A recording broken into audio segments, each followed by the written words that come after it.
Halo pemirsa GPR TV, dari Sabang sampai Merauke, dari Miangas hingga Pulau Rote. Bertemu lagi bersama saya Mona Azhara Nisak dalam Kominfo Newsroom. Halo pemirsa GPR TV, dari Sabang sampai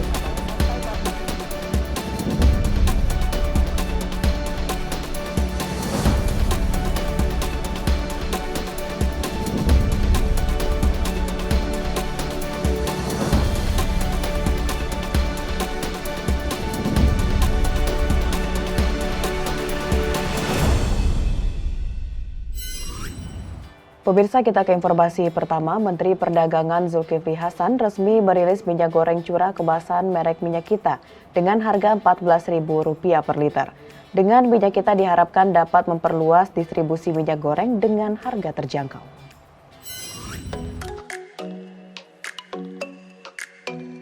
Menteri Perdagangan Zulkifli Hasan resmi meluncurkan minyak goreng rakyat kemasan sederhana dengan merek Minyak Kita. Minyak Kita merupakan minyak goreng curah yang kini dikemas lebih aman dan sehat untuk dikonsumsi masyarakat.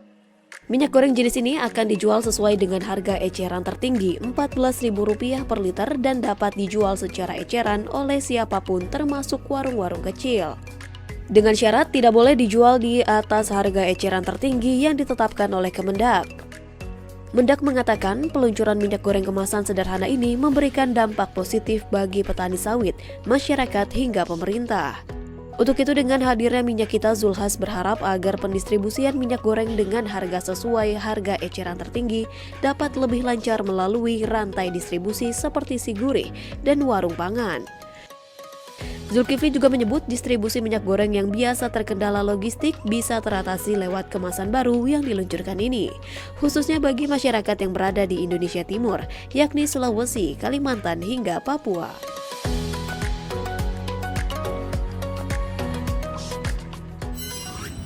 Kementerian Sosial resmi mencabut izin penyelenggaraan pengumpulan uang dan barang yang telah diberikan kepada Yayasan Aksi Cepat Tanggap ACT tahun 2022. Hal ini merupakan buntut dari dugaan pelanggaran peraturan yang dilakukan oleh pihak yayasan tersebut. Kementerian Sosial telah mencabut izin penyelenggaraan pengumpulan uang dan barang yang diberikan kepada Yayasan Aksi Cepat Tanggap atau ACT tahun 2022.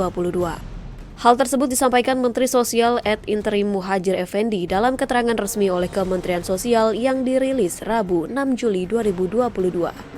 Pencabutan itu dinyatakan dalam Keputusan Menteri Sosial Republik Indonesia nomor 133/HUK/2022.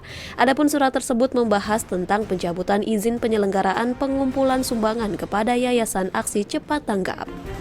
Muhadjir mengatakan pemerintah responsif terhadap hal-hal yang sudah meresahkan masyarakat. Kementerian Sosial juga telah mengundang pengurus Yayasan ACT yang dihadiri oleh Presiden ACT Ibnu Hajar dan pengurus yayasan guna memberikan klarifikasi dan penjelasan terkait dengan pemberitaan yang berkembang di masyarakat. Kementerian Pendayagunaan Aparatur Negara dan Reformasi Birokrasi melakukan sosialisasi peraturan Menteri Pan-RB nomor 6 dan 7 tahun 2022. Denny Isworo Makirtio Tustowardoyo mengatakan sosialisasi ini bertujuan untuk mempercepat penyebaran informasi dua kebijakan baru tersebut. Kementerian Pendayagunaan Aparatur Negara dan Reformasi Birokrasi melalui Unit Kerja Deputi Bidang Kelembagaan dan Tata Laksana kembali mengadakan sosialisasi peraturan Menteri Pan-RB nomor 6/2022 tentang pengelolaan kinerja pegawai ASN serta peraturan Menteri Pan-RB nomor 7/2022 tentang sistem kerja pada instansi pemerintah untuk penyederhanaan birokrasi. Sosialisasi ini merupakan yang keempat kalinya setelah sebelumnya dilakukan di Bali untuk wilayah timur, di Tangerang untuk kementerian dan lembaga, dan di Medan untuk wilayah barat. Asisten Deputi Perumusan Kebijakan Sistem Kelembagaan dan Tata Laksana Kementerian Pan-RB, Denny Isworo Makirtio Tustowardoyo, mewakili Deputi Bidang Kelembagaan dan Tata Laksana Kementerian Pan-RB, Nanik Murwati mengatakan, sosialisasi ini bertujuan untuk mempercepat penyebaran informasi dua kebijakan baru tersebut. Selain itu juga untuk mendapatkan gambaran, masukan kondisi dan kepentingan pemerintah dalam pelaksanaan kebijakan bidang kelembagaan dan tata laksana, serta SDM aparatur, terutama dalam pelaksanaan Permen Pan-RB nomor 7/2022 dan Permen Pan RB nomor 6/2022. Melalui penyempurnaan mekanisme kerja dan proses bisnis birokrasi yang berorientasi pada percepatan pengambilan putusan dan perbaikan pelayanan publik dengan optimalisasi sistem pemerintah yang berbasis elektronik. Dukungan digital sangat dibutuhkan dalam proses transformasi ini, Bapak Ibu sekalian. Kita tidak bisa lagi bicara organisasi kita lincah, akan tetapi kita masih harus mengentry, masih harus menulis secara manual. Semua udah by system. Ini yang ada di dalam Permenpan 7 maupun Permenpan 6. Jadi nanti di Permenpan 7 cara kerja, Permenpan 6 adalah cara penilaiannya.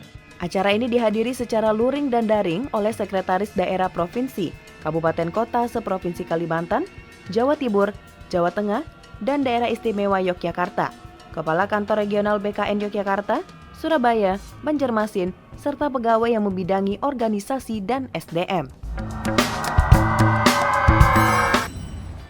Pemerintah dan Komisi 6 DPR RI menyetujui rancangan Undang-Undang Perjanjian Indonesia-Korea Selatan Comprehensive Economic Partnership Agreement untuk dibawa ke rapat paripurna. Menteri Perdagangan Republik Indonesia Zulkifli Hasan mengatakan hal itu dilakukan agar RUU tersebut bisa disahkan menjadi undang-undang. Menteri Perdagangan Zulkifli Hasan mengungkapkan sederet keuntungan yang bisa diperoleh jika kerjasama di sektor dagang dengan Korea Selatan disetujui dan dijalankan. Adapun perjanjian kerjasama ini tertuang dalam rancangan Undang-Undang Indonesia-Korea Selatan Comprehensive Economic Partnership Agreement atau IKCPA yang diharapkan bisa segera disepakati menjadi undang-undang. Dari segi politis, implementasi ini bisa memperkuat hubungan bilateral.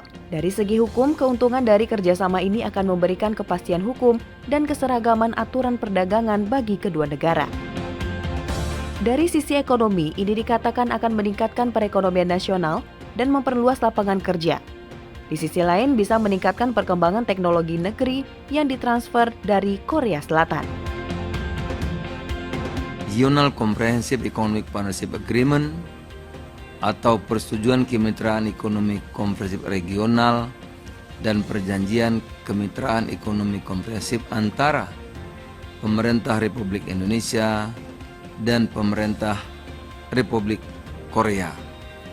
Kami tentu mencatat semua tadi, karena masing-masing ada catatan-catatan, ada yang dibaca, ada yang tidak, tetapi semua dokumen di sini akan menjadi catatan kami dalam pelaksanaannya.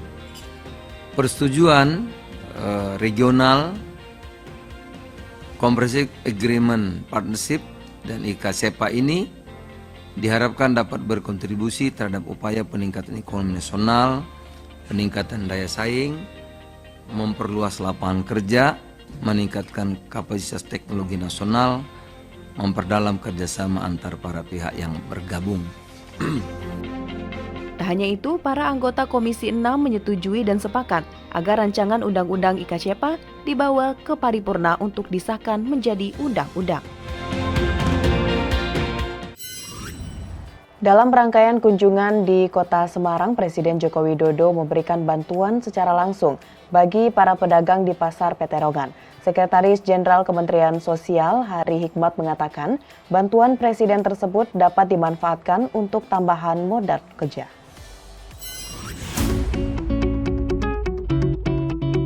Pada kunjungan kerjanya ke Pasar Peterongan, Semarang, Jawa Tengah, Presiden Joko Widodo didampingi Ibu Iriana Jokowi melakukan belusukan pasar untuk memberikan bantuan kepada 100 keluarga penerima manfaat, bantuan penyandang disabilitas, dan bantuan langsung tunai minyak goreng. Kunjungan Presiden kali ini untuk memastikan bahwa bantuan sosial yang diterima disalurkan betul-betul sampai ke penerima manfaat secara tepat. Sekretaris Jenderal Kementerian Sosial Hari Hikmat mengatakan, Presiden Jokowi menginginkan masyarakat mendapatkan bantuan yang bisa dimanfaatkan, tak hanya untuk membeli minyak goreng, namun juga dalam hal lain dalam rangka merespon kenaikan harga pangan. Kunjungan Bapak Presiden ini kan ingin memastikan bahwa bantuan-bantuan sosial yang diberikan ke masyarakat itu betul-betul sampai ke penerima manfaat. Jadi PKH, minyak goreng, kemudian bantuan kemasyarakatan dan atensi yang hari ini akan disampaikan oleh Bapak Presiden. Dalam acara tersebut terlihat antusiasme warga Semarang sambut Presiden Republik Indonesia salurkan berbagai bansos di Pasar Peterongan. Warga pun mengucapkan terima kasih atas bantuan sosial yang diberikan. Ya, saya senang sekali Kak, soalnya kan ini kemarin dapat ini minyak mahal gitu kan, kita seneng banget, bangga dengan Pak Jokowi, hebat Pak Jokowi. Ini sangat membantu sekali, dan kebetulan pedagang kecil-kecil itu sangat membutuhkan bantuan ini. Saya kira Bapak Jokowi memang perhatian sama rakyat kecil, sama pedagang. Pemirsa, usai jeda kami akan kembali dengan berbagai informasi lainnya. Tetaplah bersama Kominfo Newsroom.